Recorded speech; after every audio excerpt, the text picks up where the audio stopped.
Okay, you guys, I am so excited to walk through this piece with you. It truly was such an incredible piece. I started with this idea of doing a big cuff, but nothing this big. This piece kind of came to life all on its own. The very first cuff bands that I did were so much smaller than this and so much more simple. And yet, as this one progressed and as I was putting it together, it truly just took on a life of its own. I wanted something that pushed me as an artist, as a metalsmith, out of my comfort zone. I wanted something that truly stretched my ability and my skill and pushed me to work harder and work beyond where I was at, because sometimes we can feel stagnant, right? And so everything about this piece was so different that I put everything else aside while I worked on this one and just put all of my focus here. It really took a lot of concentration. And so I did not video all of the processes because it's really distracting when I'm doing a video to also be engaged in what I'm doing, especially if it's something that's different. And this has so many layers and so many intricacies that it really took a lot of focus. But I had this stone, Emma cut this stone probably 2 or 3 years ago. And when I saw the stone, I knew that it had to be something spectacular. And so I saved it. I saved it so that it could be something incredible. It's a piece of Treasure Mountain turquoise from the Hubei province in China, and it has burgundy in it. It has the gorgeous blues with all of this webbing and this burgundy red-brown that is just, it does look like a nebula. It looks like something otherworldly.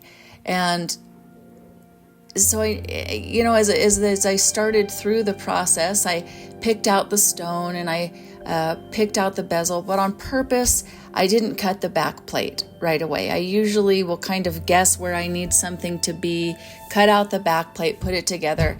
But I did all of the elements first, and all of the leaves on this and the flowers on this are handmade by me. I drew out exactly what I wanted, tried to really mirror the images of the leaves so that everything was symmetrical.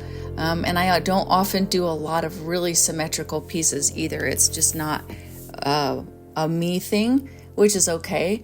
But this one was. I wanted every little detail, every little piece, every little thing to match to have this sacred unity with the stone. And I know that sounds so weird, and I'm not a cuckoo, but I don't know, this was just magic to create. It's so fun to have these stones that Emma has cut, because I'm so connected to her and so connected to the work that she does and the detail that she pays attention to in a stone. As a silversmith, when you're setting stones, the girdle is the side part of the stone that goes all the way around, and that's what your bezel wraps around. And if that is not completely unified, if it doesn't match all the way around, have the exact same bezel height, when you're setting a stone, you either have to adjust your bezel or adjust your stone or make it look the best you can, but hers are always perfect. And so making a piece that matched that absolute stunning exactness, it made so much difference to me. It was so important to me to do something that all of the details just came through with flying colors. The little pieces that are on the side, these little side pieces that I did right there that I'm polishing, man, there's so much to those. There are all these little flowers and beads and swirls, and the little centerpiece that's in that is done with a hydraulic press, and these were made that way.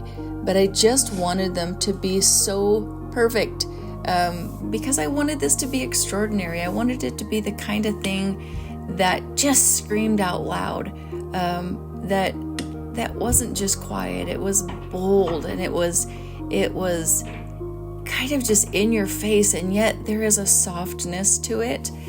It is bold and it is heavy.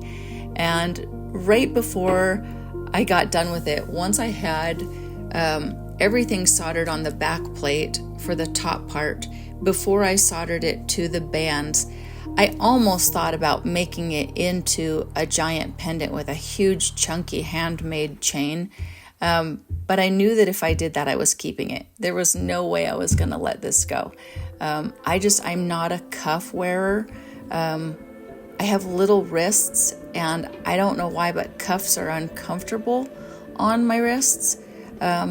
This one, oddly enough, isn't super uncomfortable. It is a little bit too big for me. I made it so that it fit a more average size wrist. But truly, there was so much emotion as I did this one. There was the anticipation as I started. As the piece kind of took on its own personality, it started to be a little intimidating to me.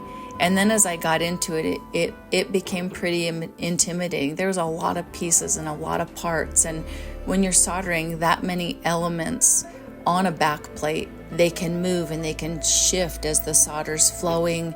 And so I had to pull out my big torch. And I don't use my big torch very often. I'm actually not very comfortable with it like I am my Smith Little torch. And so again, it was this whole process of learning and growth and anticipation and fear. I felt a little bit defeated at some points, and I had to sit it down and walk away from it and take a few deep breaths, because it really became one of those things that was scary, and it was quite intimidating as I got to that point. And I kept wondering, oh my gosh, this is so much silver. I can't ruin it because I can't afford to waste that. And as I got done, before I set the stone, as everything was put together, I weighed all of the silver. And when you weigh silver, you weigh it in troy ounces. I'm not sure how that compares to just ounces, but it was 4.7 troy ounces of silver. And that is a lot, considering the price of silver right now. And if I ruined it, I knew I was going to be really pissed off, and heartbroken and sad and frustrated and all of the things. And so I really took my time. It was really reflective. It's fun for me when I work on something this intricate to really get into my own head and feel the piece. And that's what this one was. It was a beast, and that's why I kept calling it Beauty and the Beast. Had I made it into a pendant, it kind of, my daughter's like, it looks like the magic mirror on the wall with all the Baroque scrolls and the old world Victorian look.